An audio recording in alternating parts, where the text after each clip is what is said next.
আত্রেয়ীর সমুদ্র খুব প্রিয়। সমুদ্রের ধারে বসে ঢেউয়ের আসা যাওয়া দেখতে ওর বেশ লাগে।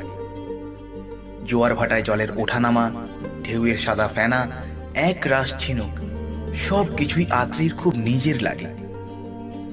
আসলে সমুদ্রের ধারে আসলেই মাকে খুব কাছ থেকে ফিল করে ও। মায়েরও তো এই সমুদ্র খুব প্রিয় ছিল। যখন ওর 3 বছর, তখন মা বাবার সঙ্গে গিয়েছিল প্রথম পুরীতে। মা আর ওর সমুদ্রের পাড় থেকে ঝিনুক কোড়ানোর একটা ফটো এখনো অ্যালবামে সাজানো আছে।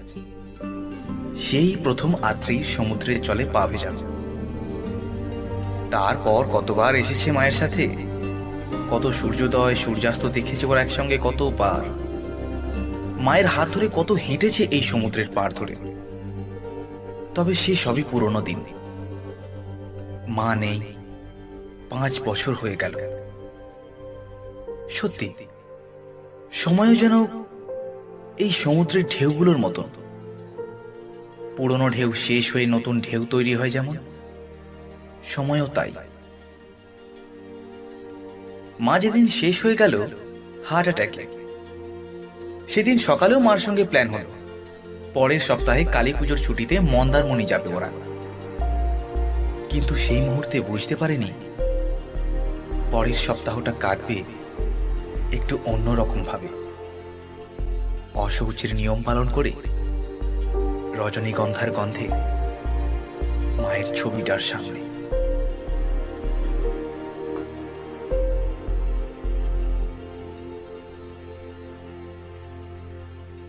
আজ ও মন্দারমণিতে।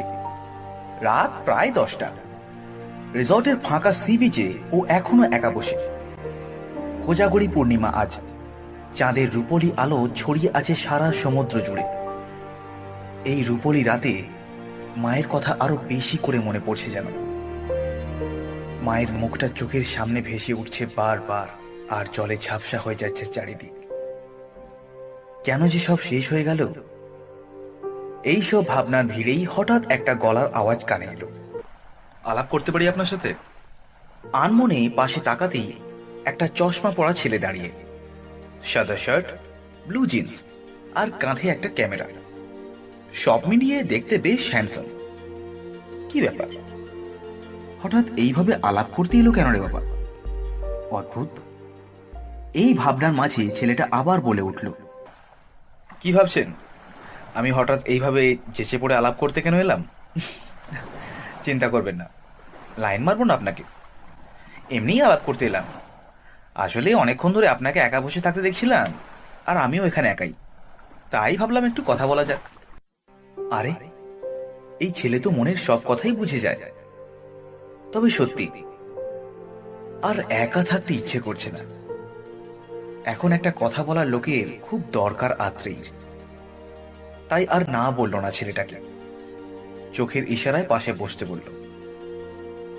রূপলী সমুদ্রের সামনে এখন শুধু ওরা দুজন। এবার